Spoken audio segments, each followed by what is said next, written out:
Miss Winchester கட்டின இந்த வீட்டில் கலிஃபோர்னியாவில் இப்போவும் நிறைய பேய்கள் இருக்குதுன்னு சொல்லிட்டு நம்பப்படுறது. அங்கே இருக்க ஒரு ரூம்லேயும் ஒரு பேய் இருக்குது, ஒரு ரூமும் ஒரு பேய்க்காக செய்யப்பட்டதுன்னு சொல்லிட்டு நிறைய பேர் நம்புகிறாங்க. வின்செஸ்டரும் சொல்லியிருக்காங்க. என்ன நடந்துச்சு அப்படின்னா, வின்செஸ்டர் அப்படின்னு சொல்லிட்டு அந்த காலத்தில் ஒருத்தர் இருந்தார். அவர் கன்லாம் மேக் பண்ணுற ஃபேக்ட்ரி வச்சுருந்தார். அவர் வேர்ல்டு வார்க்கு எல்லாமே கன் சப்ளை பண்ணி நிறைய அமௌண்ட் வந்ததுனால அவர் அங்கே ரொம்பவே ரிச்சஸ்ட் பர்சனாக இருந்தார்.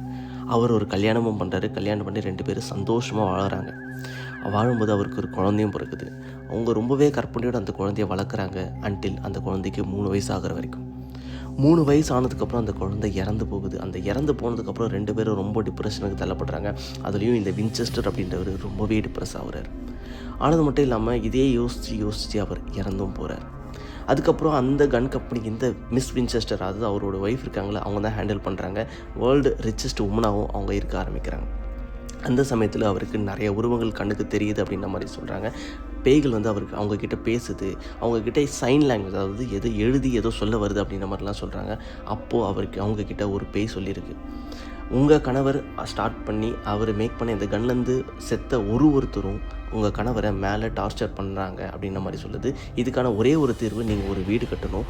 அந்த வீட்டில் ஒவ்வொரு ரூமும் ஒரு பேய்க்காக கொடுக்கணும். அதுவும் அந்த வீடை ஆர்கிடெக்சரை ரொம்ப கன்ஃபியூஸ்டாக கட்டணும். உள்ளே போனால் யாரும் வெளியிலே வரக்கூடாது, அந்தளவுக்கு கன்ஃபியூஸ்டாக கட்டணும். அப்படி கட்டி ஒவ்வொரு பேய்க்கும் ஒரு ரூம் கொடுத்தீங்கன்னா அந்த பேய் உங்கள் கணவரை டிஸ்டர்ப் பண்ணாது அப்படின்னு சொல்கிறாங்க. இந்த வீடை கலிஃபோர்னியாவில் கட்டணும் அப்படின்ற மாதிரி அந்த பேய் இவங்கக்கிட்ட சொல்லுது. இவங்களும் அந்த சொத்தை மொத்தத்தையும் விற்று ஒரு வீடு கட்டுறாங்க கலிஃபோர்னியாவில். அது எப்படி இருக்கும் அப்படின்னா, எக்ஸாம்பிளுக்கு ஒரு ஸ்டெப்ஸ் இருக்கும். ஸ்டெப்ஸ் ஏறி போனால் அது எண்டாகிற இடம் ஒரு செவுராக இருக்கும். அதே மாதிரி ஒரு ரூம் இருக்குது அப்படின்னா ரூமுக்கு மேலேயும் கீழே ஜன்னல் இருக்க மாதிரி, இந்த மாதிரி நிறைய கன்ஃபியூஸ்டு ஆர்கிடெக்சரில் அவங்க வீடு கட்டுறாங்க. 36 வருஷம் வீடு கட்டிக்கிட்டே இருக்காங்க. அதுக்கப்புறம் வின்செஸ்டர், அதாவது அவங்க ஒய்ஃபுமே இறந்து போகிறாங்க. இப்போவும் அந்த வீட்டுக்கு போகிற நிறைய பேர் சொல்கிறது என்ன அப்படின்னா, கன்ஸ்ட்ரக்ஷன் சவுண்டு கண்டினியூஸாக கேட்டுகிட்டே இருக்குது, இன்னும் கட்டிக்கிட்டே இருக்க மாதிரி கேட்குது அப்படின்ற மாதிரி சொல்கிறாங்க. அது அமெரிக்கன் கவர்மெண்ட் இதுக்கப்புறம் அது என்ன பண்ணுறாங்க, ஒரு மார்னிமெண்ட்டாக அனௌன்ஸ் பண்ணுறாங்க.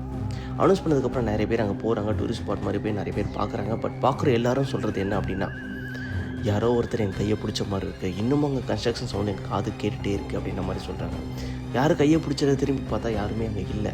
ஆனால் கையை பிடிச்சது மட்டும் பிடிச்சி இருக்க மாதிரியே இருக்குது. இன்னும் அந்த வின்செஸ்டரோட ஒய்ஃபை அங்கே நான் பார்க்குறேன் அப்படின்ற மாதிரி சொல்கிறாங்க. இன்னும் சிலர் இப்போ அதுக்கப்புறம் அதை க்ளோஸ் பண்ணிவிட்டு நார்மலாக கோஸ்ட் ஹவுஸை ரெடி பண்ணுறாங்க. இப்போ அங்கே போய் யாராவது ஒருத்தர் ஏதோ ஒரு பொருளை எடுத்துகிட்டு வரணும்னு சொல்லிட்டு திருடணும்னு சலித்து திருடினாங்கன்னா அந்த வின்செஸ்டரோட ஒய்ஃப் அவங்கள பழி வாங்குறதாகவும் சொல்கிறாங்க.